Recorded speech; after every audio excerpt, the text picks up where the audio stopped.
The best thing you can do when somebody who you're with decides they want to end things, they don't want to be with you anymore, is to accept the breakup. It can be difficult, especially if you have a history together, you have strong feelings for the person, and maybe you don't agree with the reasons that the person is breaking up with you.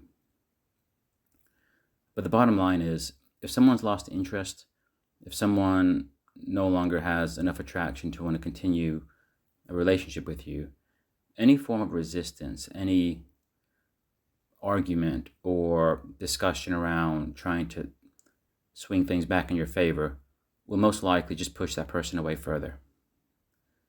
So, the best thing you can do, being on the receiving end of that, is accept it, go no contact, not to be aggressive or anything, but as a way of respecting their decision and also as a way of healing and moving on yourself. And if this is someone who you wanted to have in your life and they decided they didn't want to have you in their life, then the best thing you can do is just give them the gift of missing you permanently. And if this was an unhealthy relationship and it's somebody who you don't want ever to come back into your life again, and maybe someone who just was toxic, just let them know, don't let the door hit your ass on the way out. Just let them go. And here's the thing: if the person who broke up with you, if there were really sound reasons for that, if there was something that was irreconcilable, then chances are the person won't be back. And by going no contact, by letting them go, it also means you can move on. But if the issues which led to the breakup were not very severe, if they were reconcilable, maybe you demonstrated certain behaviors that the other person didn't really find suitable or attractive, and maybe you pushed them away subtly, little by little, then having that distance, having that no contact, might actually cause that person to come to the conclusion that maybe they were a bit hasty, maybe you two do have potential to have something together going forwards. And so sometimes going no contact in that way can bring the person back to you if you two are compatible. But when you go no contact, you never know what the outcome is going to be. You have to accept when somebody doesn't want to be a part of your life.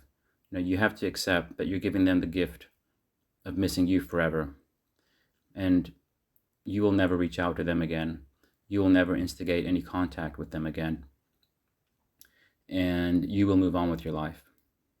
And if the person does make a reappearance at some point, because maybe they thought that, in hindsight, on reflection, they see potential in you, they see potential in you two, then it's something you can reconsider. But if you were dealing with somebody who's toxic, if you were dealing with somebody who's a narcissist, if you're dealing with somebody who, when you were with them, you felt chronically drained, you felt that they were kind of dragging you emotionally down their icky little nasty rabbit holes, nonstop, playing games nonstop. If you were with somebody who you felt hooked to, almost against your own will, even though you knew they were unhealthy, and if that person discards you and then you go no contact, that's where no contact is forever. That's where the distance between you two is forever. And here's the thing, when you're dealing with toxic people, a lot of times you stay with them a bit longer than you should because you keep second guessing yourself. You keep second guessing who they really are, despite them showing a lot of red flags. But a lot of times in the build up to that kind of discard, in the build up to them just taking a step away from you and just pushing you away or just pulling away, a lot of times they'll show you their true colors before that, or as part of that process, kind of in the build up to that. You'll see who they really are, because narcissists and other very toxic people, they tend to show their true colors. And a lot of times it comes in the latter stages of the devaluation or just before a discard. And you you often find yourself scratching your head thinking, is that really who you are? Did I really not see that in you from the beginning? Was I really ignoring all those red flags and thinking that you were something that you're not? And now I see you for who you really are? So you need to take that as a gift from them to you, a gift of them showing you who they really are, what they're really about, and why you can never have anything with them. Because they're pathological gamers, they're pathological abusers, they're pathological saboteurs, where they'll do what they can to take you down. They'll use you for everything you have. And then when you're left with almost nothing, they feel no remorse. And in their minds, they'll flip the script and make themselves out to be the victim. So you can never forget when you're dealing with a toxic person that that's what you're dealing with. You cannot forget that. Otherwise, you set yourself up for further self-sabotage.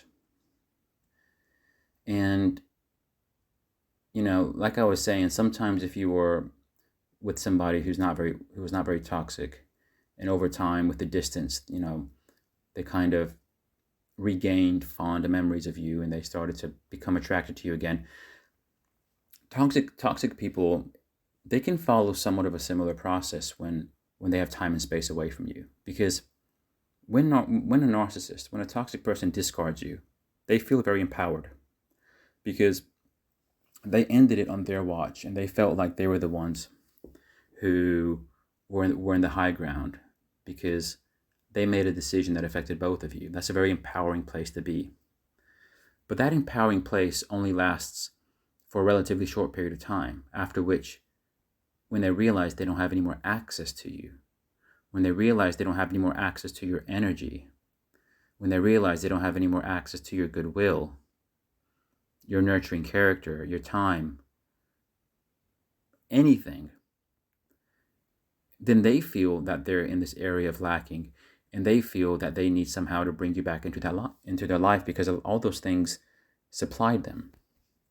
And while sometimes they might go a few days or weeks, or even longer, being distant, they do from time to time think about you, and it's very rare that they won't reach a point where they absolutely feel like they need to get you back in their life. That always happens at some point. It's almost like they can't go on. It's like because you were a part of them for such a long time, and it's almost like they want to access a part of them. They reach a point where maybe they're not being supplied by other people very well, or they just, time and space caused them to remember all the good things that you did, and they missed how you made them feel. You missed how all the things you provided, and over time, they feel prompted to want to get that back because they feel that a part of them is missing, and then they feel at some point, they start feeling starved of it, and they get hungrier and hungrier for you, for your energy, for your supply, for your time, for your focus. They want to direct it towards them. And going no contact for you is there to protect you, is there for you to move on. And if if this was somebody who you were in a relationship with or something, then no contact is a time for you to heal. And also it's a time, once you've healed and you're moving on, obviously you'll meet somebody who's a better match for you. And you don't want the narcissist sabotaging that. Like when you're making new connections, if you would. So just acknowledge that, no contact. When somebody decides that they want to end things with you, going no contact is always the best thing you can do. And focusing on yourself, kind of processing the pain that you went through, allowing yourself to feel it at the beginning. And that's another thing that you might be able to do well, but which toxic people don't. If somebody breaks up with you and it wasn't really your desire, you'll process the pain, you'll process the facts, and after a little while, you'll start to feel better. You feel better and better because you actually processed it. Whereas if somebody's doing that to game you, if somebody's doing that as a power play, if somebody's doing that as a form of leverage, they can't really process it in a way of moving on. For them, they were just getting supply from the power play, and at some point they need you back. So that's the difference when there's a toxic person involved, because you've actually moved on, you've actually processed it, accepted it, and rebuilt new connections in yourself. Not just not just outside connections, but you also built connections within yourself, where you eventually, you no longer need that person or what they provided, but that person, they still need you. And if they don't need you, it's because they have a placeholder. They have somebody else serving that role temporarily or something else, but that doesn't tend to last. And when you've been tried and tested and they know that they like you, your energy, what you can provide, then it's very, very rare that they don't come back. But it's ever so important for you to understand that and not to give them space to come back in, because it can take you a while to recover. It can take you a while to move on. But when you let these people back in, they take you back to square one. So just keep that in mind. If not every breakup is toxic. Not every person who you're with in a relationship who decides they don't want to be with you, or maybe you decide you don't want to be with them, it's not always toxic. It's always best to go no contact and let the person go. That's my opinion, because if you're being dumped by somebody and that person, let's say they want to retain friendship or something, it doesn't really work, let's face it, because if you were not the one who decided that, chances are you don't want just friendship. So by accepting friendship, you're actually getting even the worst possible deal. So that's why going no contact and just giving the person the gift of missing you permanently is the right way to go. And if you're dealing with a healthy person, someone who might be compatible with you going forwards, it could be that they come back. They might have some realizations, and it could be that you don't want to accept them back because maybe you've moved on, or maybe you might consider it, depending. But when it's with toxic people, you just can't let them back into your life, because they literally drain you. It's just a manipulation ship. There's nothing real there. They're always trying to tug at your emotions one way or the other, triangulate you left, right, center. It's, proving their superiority over you, making you feel bad. It's all about regulating them and their ego at your expense. And it just never ends well. It's not pleasant. And there's so much energy and potential and things you can apply to things in your life. And when you give these people too much airtime, you kind of lose all that, or you lose a lot of it, and it becomes difficult to be your best self. So I hope you found that helpful. Just one final thing.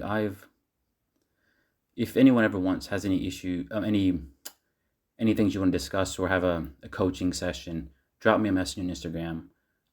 We can have a chat. Thanks for watching.